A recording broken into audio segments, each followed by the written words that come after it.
Hello everyone, আশা তোমালোকৰ ভালে আছা আৰু ভালৰে পঢ়াপাতি কৰি আছা। আজি আলোচনা কৰিম অবজেক্ট ওৰিয়েন্টেড প্ৰগ্ৰামিংৰ ওপৰত। ইয়াৰ আগৰ ভিডিওটোত আলোচনা কৰিছিলো বেসিক্স অফ প্ৰগ্ৰামিংৰ ওপৰত, যিখিনি তোমালোকৰ কাৰণে বহুত বেছি ইম্পৰ্টেন্ট হয়। ক্লাস 11ত যিখিনি শিকিব লাগিছিল এইখিনি শিকা নাছিলা, তো আগৰ ভিডিওটো চাই পেলাই কনসেপ্ট বিলাক বুজি ল'ব পাৰিবা। আগৰ ভিডিওটো চাই আহিবা, তাৰ পিছত এইটো চাবা। যদি কপককৈ এইটো ভিডিও চাই দিয়া তেনেহলে আগৰ কনসেপ্টটো নুবুজাকৈ খেলিমেলি হোৱাৰ চান্স থাকিব। এই সিৰিজটো তোমালোকে কন্টিনিউয়াসলি ফলো কৰি গৈ থাকিবা, তেতিয়াহে ভিডিওবিলাক বুজি পাবা আৰু কনসেপ্টবিলাক বুজি পাবা। কনসেপ্টবিলাক ইয়াৰ পৰা ল'ব পাৰিবা। আলোচনা কৰিম অবজেক্ট ওৰিয়েন্টেড প্ৰগ্ৰামিংৰ ওপৰত। আমি এটা কন্টিনিউ কৰিছো টাইম ওয়েস্ট নকৰাকৈ। অবজেক্ট ওৰিয়েন্টেড প্ৰগ্ৰামিং মানে হৈছে, তাৰ আগত আমি আলোচনা কৰো যে প্ৰগ্ৰামিং মানে কি। প্ৰগ্ৰামিং মানে হৈছে ৰাইটিং ইনস্ট্ৰাকশনস ফৰ এ কম্পিউটাৰ। এটা কম্পিউটাৰৰ কাৰণে ইনস্ট্ৰাকশন লিখা। These instructions are called programs. আৰু এই ইনস্ট্ৰাকশন বিলাকক কি বুলি কয়, এটা প্ৰগ্ৰামস বুলি কয়। এই প্ৰগ্ৰামিং বিলাক কৰি পেলাই আমি যিকোনো সফটওয়্যাৰ বা এপছ এবিলাক ডেভেলপ কৰিব পাৰো, যিকোনো সিস্টেম আমি ডেভেলপ কৰিব পাৰো। এই প্ৰগ্ৰামিং মানে হৈছে আমি ইনস্ট্ৰাকশন বিলাক দিয়া। এই ইনস্ট্ৰাকশন বিলাক আমি প্ৰগ্ৰামিং লিখি পেলাই দিও। মই লাষ্ট ক্লাছত প্ৰ্যাকটিক্যালি দেখাইছিলো। আজিও এই ভিডিওটোত মই দেখুৱাম। ভিডিওটো কন্টিনিউ কৰি গৈ থাকা, কাৰণ এই ভিডিওটো বহুত বেছি ইন্টাৰেষ্টিং হ'ব শেষৰ ফালে। ইয়াৰ পিছত আমি আলোচনা কৰিব লাগিব এই প্ৰগ্ৰামিং আৰু আমাৰ দুই ধৰণৰ থাকে। এটা হৈছে প্ৰসিডিউৰ ওৰিয়েন্টেড প্ৰগ্ৰামিং আৰু এটা হৈছে অবজেক্ট ওৰিয়েন্টেড প্ৰগ্ৰামিং। প্ৰসিডিউৰ ওৰিয়েন্টেড প্ৰগ্ৰামিং য'ত অকল ফাংচনছৰ কনসেপ্ট বিলাক আছিল আৰু সেইটো ব্যৱহাৰ কৰি প্ৰগ্ৰামিং বিলাক কৰা হৈছিল। উদাহৰণ স্বৰূপে যদি মই পিঅপিৰ এটা উদাহৰণ দিব যাওঁ, সেইটো হৈছে সি প্ৰগ্ৰামিং ল্যাঙ্গুৱেজ। ক্লাস 10ত তোমালোকে পাইছিলা চাগে এইটো প্ৰগ্ৰামিংৰ বিষয়ে, যদি ক্লাস 10ত কম্পিউটাৰ সায়েন্স তোমালোকৰ আছিলে। আচ্ছা, এই ক্লাস 12ত তোমালোকৰ থাকিব অবজেক্ট ওৰিয়েন্টেড প্ৰগ্ৰামিংৰ ওপৰত। অবজেক্ট ওৰিয়েন্টেড প্ৰগ্ৰামিংটো এই যেটো প্ৰসিডিউৰ ওৰিয়েন্টেড প্ৰগ্ৰামিং তাৰ এটা এডভান্স ভাৰ্সন বুলি ক'ব পাৰা, কাৰণ ইয়াৰ আমাৰ এটা নতুন কনসেপ্ট আহি যায়, সেইটো হৈছে অবজেক্ট এন্ড ক্লাसेस। আমাৰ ইয়াতে ক্লাস অবজেক্ট ব্যৱহাৰ কৰি প্ৰগ্ৰামিং বিলাক কৰিব পাৰো। আমাৰ যেটো প্ৰসিডিউৰ প্ৰগ্ৰামিং ল্যাঙ্গুৱেজ থাকে তাত অকল ফাংচনছটোহে আমাৰ থাকে, কিন্তু ইয়াতে আমি ফাংচনছ প্লাস ডাটা এই দুইটা কম্বাইন কৰি পেলাই আমি কামবিলাক কৰিব পাৰো। এই যেটো প্ৰগ্ৰামিং ল্যাঙ্গুৱেজ আছে এইটো এটা মডাৰ্ন প্ৰগ্ৰামিং ল্যাঙ্গুৱেজ হয়। এনেকুৱা ধৰণৰ প্ৰগ্ৰামিং ল্যাঙ্গুৱেজ বিলাক ব্যৱহাৰ কৰি আমি মডাৰ্ন টেকনলজিক্যাল থিং বিলাক ডেভেলপ কৰিব পাৰো।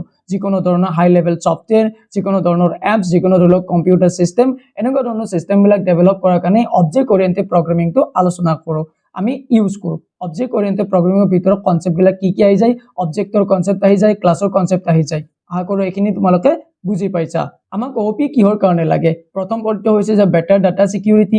আমাৰ C++ প্ৰগ্ৰামিং ল্যাঙ্গুৱেজ যেটো অবজেক্ট ওৰিয়েন্টেড প্ৰগ্ৰামিং হয়, এইটো প্ৰগ্ৰামিং ল্যাঙ্গুৱেজ ব্যৱহাৰ কৰি পেলাই আমি ডাটা সিকিউৰলি আমি ৰাখিব পাৰো। আৰু যেটো সফটওয়্যাৰ ডেভেলপ কৰিম তেনেকুৱা ক্ষেত্ৰত ডাটা সিকিউৰিটি বহুত বেছি ইম্পৰ্টেন্ট। কিন্তু প্ৰসিডিউৰ প্ৰগ্ৰামিং ল্যাঙ্গুৱেজ অৰ্থাৎ C প্ৰগ্ৰামিং ল্যাঙ্গুৱেজ ব্যৱহাৰ কৰি ডাটা সিকিউৰিটি আমি বহুত বেছি ভালদৰে কৰিব নোৱাৰো। Cৰ এটা এডভান্স ভাৰ্সন হৈছে C++ programming ল্যাঙ্গুৱেজটো।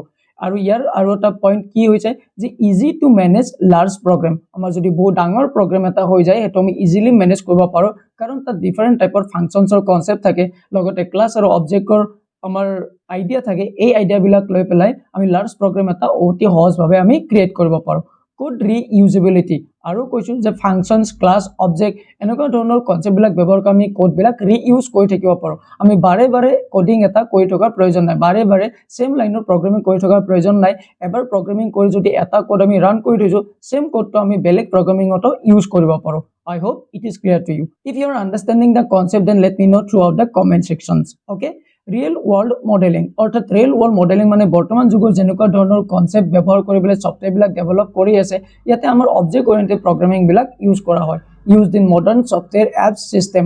Modern software apps system এইবিলাক ডেভেলপমেন্টত এই OOPৰ ব্যৱহাৰ কৰি থকা হয়। বুজি পাইছা তোমালোকে? এই অবজেক্ট ওৰিয়েন্টেড প্ৰগ্ৰামিংৰ ভিতৰত কিছুমান কনসেপ্ট থাকে যিবিলাক এই সিলেবাসত ইনক্লুড হৈ আছে, আৰু গোটেইবিলাক এটা এটাকৈ মই এই সিৰিজটোত আলোচনা কৰিম। তোমালোকে চেনেলটো সাবস্ক্ৰাইব কৰি ৰাখিবা, তেতিয়াহলে মোৰ আপডেট বিলাক পাই থাকিবা। ইয়াৰ ভিতৰত কনসেপ্ট আহি যায় ক্লাছৰ কনসেপ্ট, অবজেক্টৰ কনসেপ্ট, এনকেপসুলেশনৰ concept, data hiding, inheritance, polymorphism, এই বিভিন্ন ধৰণৰ কনসেপ্ট বিলাক ইয়াতে আলোচনা কৰা হ'ব। We will study its in detail. আমি ডিটেইলত গোটেইবিলাক আলোচনা কৰিম। মই ইয়াতে তোমালোকৰ কাৰণে লৈ আহিছো কম্পিউটাৰ সায়েন্সৰ ক্লাস 12ৰ কাৰণে complete A to Z notes. ইয়াত থাকিব তোমালোকৰ ইউনিট ওয়াইজ গোটেইবিলাক কোৱেশ্চন এনসাৰ, লগতে কিছুমান কনসেপচুৱেল কোৱেশ্চন এনসাৰ আৰু ইম্পৰ্টেন্ট কোৱেশ্চন এনসাৰ বিলাক, যিবিলাক তোমালোকৰ এক্সাম পইণ্ট অফ ভিউৰ ফালৰ পৰা ইম্পৰ্টেন্ট। এটা স্ট্ৰাকচাৰাইজ ফৰ্মত গোটেই কোৱেশ্চন এনসাৰ বিলাক ইয়াতে প্ৰভাইড কৰা আছে।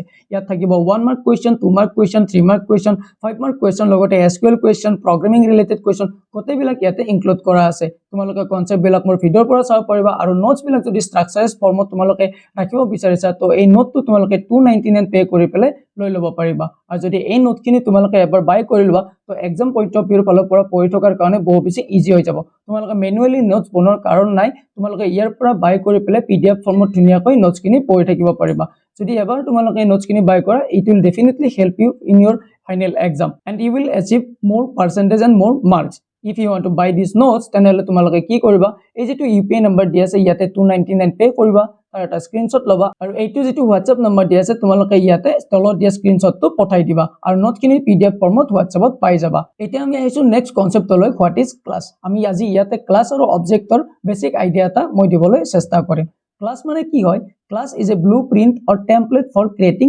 অবজেক্ট অৰ্থাৎ যিকোনো এটা বস্তুৰ ব্লুপ্ৰিন্ট এটা ক্ৰিয়েট কৰাটো ক্লাছ বুলি কয় যে ক্লাছ ইকুৱেল কাৰ ডিজাইন অৰ্থাৎ কাৰৰ যেটো ডিজাইন হয় হেটো আমাৰ এটা ক্লাছ হ'ব পাৰে যে class defines properties and functions ক্লাছে যিকোনো এটা বস্তুৰ যাৰ আমি ক্লাছ ক্ৰিয়েট কৰিব বিচাৰিছো তাৰ প্ৰপাৰ্টিজ আৰু ফাংচনটো আমাক ডিফাইন কৰাত হেল্প কৰে এক্সাম্পল হিচাপত মই তোমালোকক ক্লাছ আৰু অবজেক্টটো ধুনীয়াকৈ বুজাই দি আছো আৰু অবজেক্ট হিচাপত কি হয় যে object is an instance of A class যিকোনো ক্লাছৰ প্ৰপাৰ্টিজ এটা এক্সেছ কৰাৰ কাৰণে আমাক অবজেক্ট এটা ক্ৰিয়েট কৰিব লগা হয় অবজেক্টৰ দ্বাৰা ক্লাছ এটাৰ ভিতৰৰ ডেফিনেশ্যন বা তাৰ ভিতৰৰ যিখিনি ইনফৰমেশ্যন সেইখিনি আমি এক্সেছ কৰিব পাৰো real entity created from the class অৰ্থাৎ যদি আমি ক্লাছৰ ভিতৰত কিবা এটা বস্তু এক্সেছ কৰিব লগা হয় সেইটো সদায় আমি অবজেক্টৰ দ্বাৰাহে আমি এক্সেছ কৰিব পাৰো যদি তোমালোকৰ খেলিমেলি হৈছে মই ইয়াতে এটা এক্সাম্পল লৈছো এইটো ভালদৰে মনোযোগ দি চাই লোৱা আচ্ছা ইয়াতে মই এইটো এটা ক্লাছ বুলি কৈছো আৰু ইয়াতে এইটো অবজেক্ট বুলি কৈছো ক্লাছ মানে এইটো দেখা পাইছা এইটো হৈছে জাস্ট এটা ডগ বুলি কৈছো আৰু ডগটোৰ মই ইয়াতে কি কৈছো কেৱল এটা ইনফ্ৰাষ্ট্ৰাকচাৰ এটা ব্লুপ্ৰিন্ট ইয়াতে মই দি দিছো এইটো দেখাত এনেকুৱা লাগিছে এইটো ডগ হয় নে নহয় মেবি এইটো ক্যাটো হ'ব পাৰে কিন্তু এনেকুৱাকৈ দি থৈ দিছো যে হয় এইটো এটা ডগ হ'ব পাৰে এইটো এটা জাস্ট মই ব্লুপ্ৰিন্ট দি থৈ দিছো আৰু ব্লুপ্ৰিন্ট হিচাপত ইয়াৰ ইনফৰমেশ্যন অৰ্থাৎ প্ৰপাৰ্টিজ কি হ'ব পাৰে ইয়াৰ নেম এটা হ'ব পাৰে ইয়াৰ কালাৰ হ'ব পাৰে আই কালাৰ হ'ব পাৰে হাইট হ'ব পাৰে লেংথ হ'ব পাৰে এইবিলাক ইয়াৰ কি হ'ব পাৰে একোটা প্ৰপাৰ্টিজ ইয়াৰ একোটা ক্যাৰেক্টাৰ হ'ব পাৰে যে ডগটোৰ নেম কি ইয়াৰ কালাৰ কি ইয়াৰ আই কালাৰ কি হয় হাইট কিমান আছে লেংথ কিমান আছে এই গোটেইবিলাক একোটা ক্লাছৰ প্ৰপাৰ্টিজ বুলি কম কিন্তু এই যেটো ক্লাছ আছে এই ক্লাছটোত মই কিবা ডাটা মই ইয়াতে ভ্যালুজ দি থৈছো নেকি যে ইয়াৰ নেম কি হয় কালাৰ কি হয় আই কালাৰ কেনেকুৱা হাইট কিমান আছে লেংথ কিমান আছে এইটো দি থৈছো নেকি কোৱা নাই তো ক্লাছ মানে যিকোনো এটা বস্তুৰ ইয়াতে আমাৰ প্ৰপাৰ্টিজ এটা ডিফাইন কৰা ইয়াতে বুজায় ক্লাছেৰে আমি যিকোনো বস্তুৰ প্ৰপাৰ্টিজটো ডিফাইন কৰিব পাৰো আৰু যদি সেই প্ৰপাৰ্টিজটোত আমি ডাটা ইনসাৰ্ট কৰিব বিচাৰিছো আৰু ডাটা আমি ফেচ কৰিব বিচাৰিছো তো তেনেকুৱা সিচুৱেচন আমাক এটা অবজেক্ট লাগা হয় আমাক এটা অবজেক্ট লাগে অবজেক্টৰ দ্বাৰা আমি প্ৰপাৰ্টিজ অৰ্থাৎ ক্লাছৰ ভিতৰত আমি ভ্যালুজ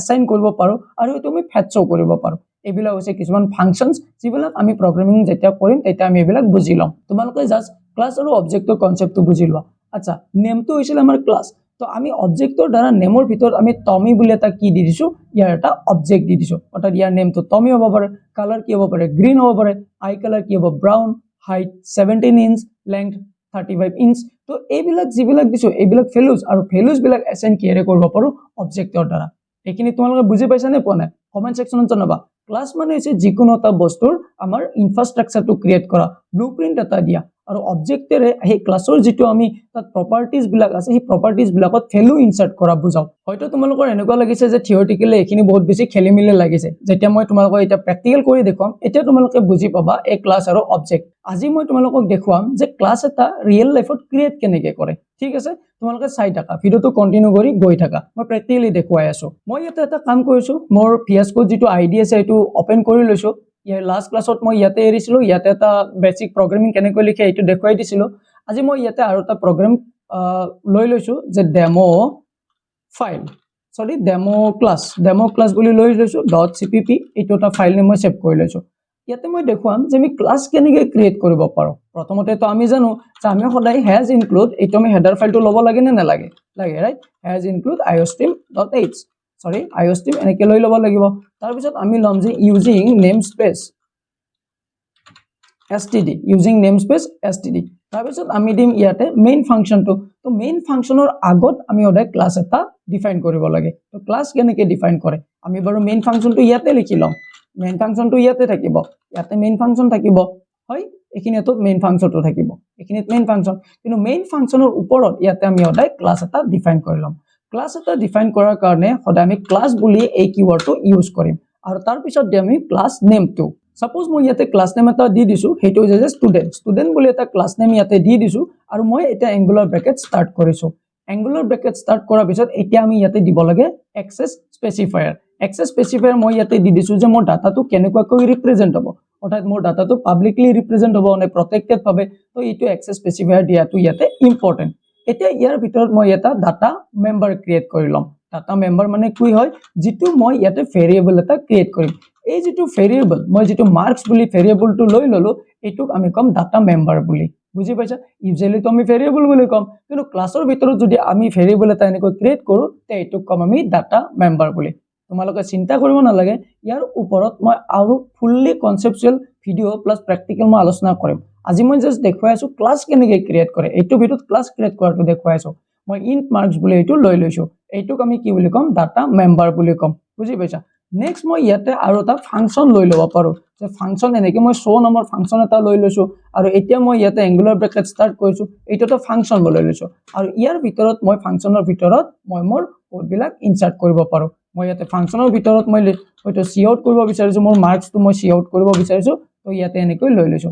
তো মই দেখুৱাই দিলো যে ক্লাছ এটা কেনেকৈ আমি ক্ৰিয়েট কৰিব পাৰো। তো ক্লাছ ক্ৰিয়েট কৰাৰ কাৰণে এইটো আমাৰ ষ্ট্ৰাকচাৰ অৰ্থাৎ সিনটেক্স আমি সদায় ফলো কৰো। আৰু অবজেক্ট কেনেকৈ আমি ইনচাৰ্ট কৰো, অবজেক্ট কেনেকৈ ক্ৰিয়েট কৰো, অবজেক্ট ক্ৰিয়েট কৰি ক্লাছ এটা কেনেকৈ এক্সেছ কৰিব পাৰো, এই গোটেইখিনি মই ধুনীয়াকৈ তোমালোকক বুজাই দিম।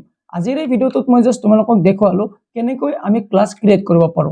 তোমালোকে এটা বস্তু জানা, এই প্লেলিষ্টটো বহুত ইণ্টাৰেষ্টিং হ'বলৈ গৈ আছে। জাষ্ট চেনেলটো তোমালোকে ছাবস্ক্ৰাইব আৰু ভিডিঅ'টো শ্বেয়াৰ কৰিবলৈ নাপাহৰিবা আৰু কমেণ্ট ছেকশ্যনত জনাবা যে বুজি পাই আছা নে নাই। কাৰণ নেক্সট ভিডিঅ'ত মই আৰু তোমালোকক আলোচনা কৰিম ক্লাছ অবজেক্টৰ ফুললি প্ৰেক্টিকেল। ক্লাছ ক্ৰিয়েট কেনেকৈ কৰো, ক্লাছৰ ওপৰত আমি অবজেক্ট কেনেকৈ ক্ৰিয়েট কৰি পেলাই কেনেকৈ ডাটা এক্সেছ কৰিব পাৰো, কমপ্লিট প্ৰেক্টিকেল তোমালোকক দেখুৱাম। ঠিক আছে? আৰু গোটেইখিনি কনচেপ্ট ধুনীয়াকৈ বুজাম। আজিতো মই জাষ্ট ইয়াতে আহি পেলাই যে ক্লাছ এটা ক্ৰিয়েট কেনেকৈ কৰো কৈছো, ইয়াৰ ওপৰত মই ডিটেইলত একো কোৱা নাই। ডিটেইলত মই নেক্সট ভিডিঅ'টোত কম। যদি কিবা কনফিউজন থাকে মোক কমেণ্ট ছেকশ্যনত জনাবলৈ নাপাহৰিবা। আৰু নেক্সট ভিডিঅ'টোত মই কি পঢ়াম সেইখিনি মই কৈ দিলো। আৰু নোটখিনি যদি বাই কৰিব বিচাৰিছা তো মোক এই তলত এই ইউপিআই নম্বৰত পে' কৰি পেলাই এই হোৱাটছএপ নম্বৰটোত পঠাই দিবা স্ক্ৰীনশ্বটটো, আৰু নোটখিনি PDF ফৰ্মত পাই যাবা, ধুনীয়াকৈ পঢ়ি থাকিব পাৰিবা আৰু ফাইনেল এক্সামৰ কাৰণে বহুত বেছি হেল্পফুল হ'ব। তোমালোকে নোটছ মেনুৱেলি বনোৱাৰ প্ৰয়োজন নাই, কনচেপ্টবিলাক মোৰ পৰা চাই ল'বা আৰু নোটছখিনি ইয়াৰ পৰা বাই কৰি ল'বা। যদি ভিডিঅ'টো চাই ভাল পোৱা ফ্ৰেণ্ডৰ মাজত শ্বেয়াৰ কৰিবলৈ নাপাহৰিবা। আজিলৈকে এইখিনিয়ে, ধন্যবাদ।